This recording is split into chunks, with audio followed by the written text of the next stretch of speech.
বাড়িতে ছিল একটা ছোট্ট মোট্ট অনুষ্ঠান, যেটাই তোমাদের সাথে শেয়ার করছি। ছিল আমাদের ছোট্ট ভাস্তার জন্মদিন। যাই হোক, ভিডিওটা বেশ কিছুদিন আগে, তবে আজই তোমাদের সাথে শেয়ার করছি। জন্মদিন মানে সব বাচ্চাদের আনন্দের মুহূর্ত।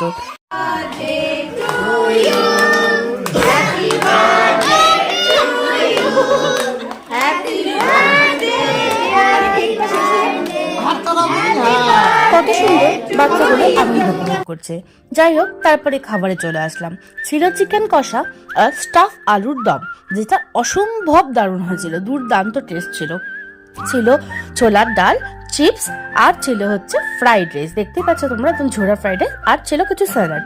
যাই হোক, চলো এখন খাওয়া দাওয়ার পর্ব শুরু করি। অনেকদিন হলো তোমাদের সামনে কোনো রকম ভিডিও আনা হয় না। আসলে আমার ব্যস্ততার জন্য এখন সেভাবে ভিডিওটা এডিট করে উঠতে পারি না।